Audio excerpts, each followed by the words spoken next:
ভাই যখন কিছু নেই 1,000 টাকা নাও, দুটো চায়ের কেটলি কেনো, ঘর থেকে কিছু চা কিনে তৈরি করো, আর বিস্কুট নাও, নাও বউকে দিয়ে ঘুগনি তৈরি করে আনো, দেখো প্ল্যাটফর্মে গিয়ে দাঁড়াও, বাস স্ট্যান্ডে গিয়ে দাঁড়াও, এই টাকা তোমার কত দিনে কত টাকায় দাঁড়ায়। কোনো কাজ ছোট নয়। দুর্দান্ত বলেছেন মাননীয়া, সত্যিই কোনো কাজ ছোট নয়। কিন্তু ওই আপনার কথা, মানুষ একটু বড় হতে চায়, তো পশ্চিমবঙ্গের মানুষ সেই কাজটাই করবে যেটা আপনার বাড়ির লোকজন করে।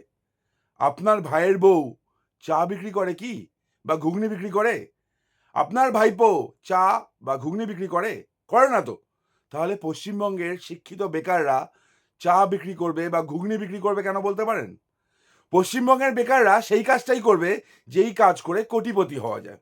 আপনি একটা উপকার করুন ছোট্ট, পশ্চিমবঙ্গের সাধারণ মানুষদের সেই নিনজা টেকনিকটা বলে দিন, যার ফলে সমাজ সেবা করে কোটিপতি হওয়া যায়। কে হয়েছে ভুলে গেছেন নাকি? আপনার ভাতৃবধূ কাজরি বন্দ্যোপাধ্যায়, পেশা সমাজসেবা, অ্যাসেট 5 কোটি, ওই কাজটাই করবে। সেই কাজটাই করবে যেটা আপনার ভাইপো করে। ক্লাস 12 কোয়ালিফিকেশন, MBA ডিগ্রিটা বেকার, রেকগনাইজ নয়। সে কি এমন করলো, তার বাড়িতে 1 কোটি ঝাড়বাতি লাগলো, চলমান সিঁড়ি লাগলো, দামি দামি গাড়ি করে ঘুরে বেড়ায়, দামি দামি জামা কাপড় পরে। কোত্থেকে আসে মাননীয়া? মানুষ সেই কাজটাই করবে যেটা আপনার পরিবার করে, এবং যেই কাজটা আপনার পরিবার করে কোটি কোটি টাকার সম্পত্তির মালিক হয়েছে। সম্প্রতি যুব ভারতীতে আপনার পরিবারের কিছু লোকজনকে দেখলাম, তাদের জামা কাপড় দেখলাম, একটা জ্যাকেট পরে আছে দেখলাম একজন, দাম প্রায় 44,000 টাকা। তারা কি চা বিক্রি করে? তারা কি চপ বিক্রি করে? পশ্চিমবঙ্গের মানুষ সেই কাজটাই করবে যেটা আপনার পরিবারের লোকজন করে, যেটা করে আপনার পরিবারের লোকজন কোটিপতি হয়েছে। আপনার বাড়ির মহিলারা কি চা ঘুগনি বিক্রি করে মাননীয়া?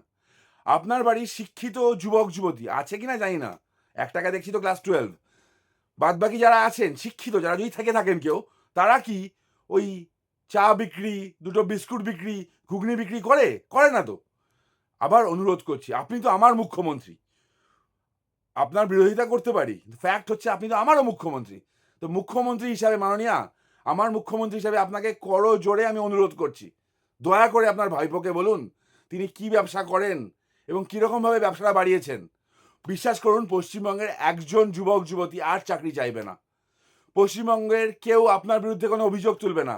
সেই কাজটাই করবে যেই কাজটা করে আপনার ভাইপো কোটিপতি হয়েছে। সেই কাজটাই করবে, হ্যাঁ, সেই সমাজ সেবাটাই করবে যেটা করে আপনার ভাতৃবধূ কোটিপতি হয়েছে। বলবেন কি মাননীয়া?